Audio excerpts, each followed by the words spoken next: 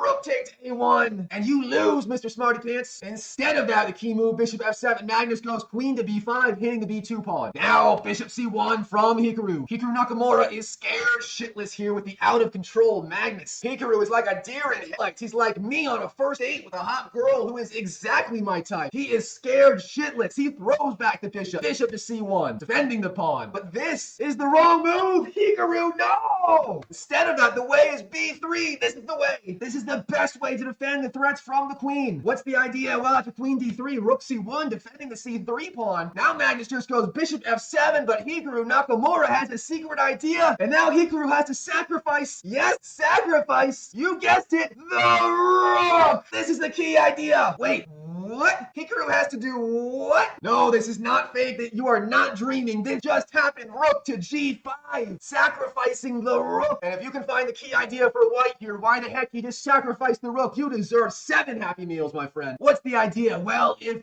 f takes g5, white plays bishop takes g5 with check. And after the king moves, guess what piece is now hanging for black? Queen takes d3. White takes the queen. This is the idea. After rook g5, you are setting up the discovered attack with check on the queen. Instead of that, Magnus has to retreat queen b5, and then he goes c4, hitting the queen. Queen c6, rook g1, retreating the rook. And now, yes, Magnus does take on h5, but now your pawns are defended. And in this position, Hikaru is still in the game thanks to his control of the light squares. Of course, b3 is the best move, but Hikaru has an even more insane move on move 23. And that move, yes, is c4, sacrificing the pawn. What's the idea? Now, after queen takes b2, you play rook c1, sacrificing a second pawn. So Magnus just takes on a2, and what is Hikaru's idea? The idea is c5. And if black goes d5, you go c6. And if black goes d4, hitting the bishop, you take on b7, sacrificing the bishop. What's the idea? Now after queen takes, suddenly the passed b pawn is safe for king, and the active rook on c1 give white compensation for the bishop. Yes, it's true, black can pick up the b pawn with a few checks here, but white is just too active. He just hits the queen and then activates the other rook. And here here, black's only way to fight for an advantage and avoid perpetual check is to sacrifice the bishop. Bishop d5, then rook takes, and suddenly white mostly has compensation for black's extra pawn. Okay, back to bishop c1 from Hikaru in the game. Hold it together, Mike, hold it together. We're in the home stretch. Hey, with me here. Here, Magnus finds the key idea. Bishop to f7, putting pressure on the h-pawn. Now rook h1, Hikaru trying to defend. Now Magnus, queen a4. What's the queen doing? I really don't know. Maybe queen c2. Instead of that, the key move was g5. What's the idea for black? After b3, Magnus goes g4, hitting the queen and blocking the queen's defense of Prince Harry, the h-pawn. Now queen e3, rook takes h5, rook takes, bishop takes, and white's officially on the ropes. Now c4, hitting the queen, queen d7, king d2. What the heck's the king doing? It's going to the c3 square. Now g3 is too late. Magnus blows open the position. It takes queen h3. Now queen b6, trying to counterplay. Queen g2, check, king c3, queen takes e4. It's official. Magnus's queen has achieved monkey with the machine gun status. It is attacking everything. Now king b4. You know your position is bad when king b4 is the best move from Stockfish with queens on the board. And now Magnus finally seals the deal with queen c6, forcing the queen trade. And here Magnus just has too many pawns. Instead of that queen a4 in the game, the move I don't understand. It's like girls, I just don't understand. Now queen e2 from Hikaru. Hikaru trying to centralize the queen. But here Magnus Carlsen, the stable genius of the chess world, strikes back with the key move d5. Bang! Now Hikaru is on the ropes. E takes, bishop takes, hitting the rook on h1. Magnus with the active bishop and the queen and the rooks coming into the game. Now rook h2 defending the rook. Queen c6. Here Magnus is creating dangerous threats based on bishop f3. Now Hikaru strikes back with the diabolical f4. What? Hikaru with a last-ditch effort to open the game. Of course, the pawn pinned to the king for now. Hikaru with the disrespect. Magnus is like, get out of my game, Hikaru. And Hikaru is like, joke's on you, Magnus. I'm coming for your king. Now bishop f3, hitting the queen. Queen e3. Now rook takes h5, winning the pawn. Magnus Carlsen finally wins. His Royal Highness himself, Prince Harry, the h-pawn. But for real this time. Now rook takes, bishop takes, and f takes e5. Hikaru, my man, just trying to blow open the position. Is he going to do it? I'm sorry, my friend. Magnus Carlsen says, no, no way, Jose. Bang, rook to e8. Magnus setting up future x-ray attacks with the queen and the king. Now queen g1, of course, e takes f6, runs into king takes, and Magnus loses on the spot thanks to the pin. Instead, queen g1, king f7, getting the king off the e-file. Now Hikaru tries to hold it together, bishop e3, but then rook takes e5, king d2. Magnus says, no way, Jose, queen d5 check, and after king c1, rook takes e3, and in this position on move 35, Hikaru resigns. The game is over. White has a forced checkmate in 7 moves. And no, I am not going to show you the forced checkmate in 7 moves. If you can't see with the rook on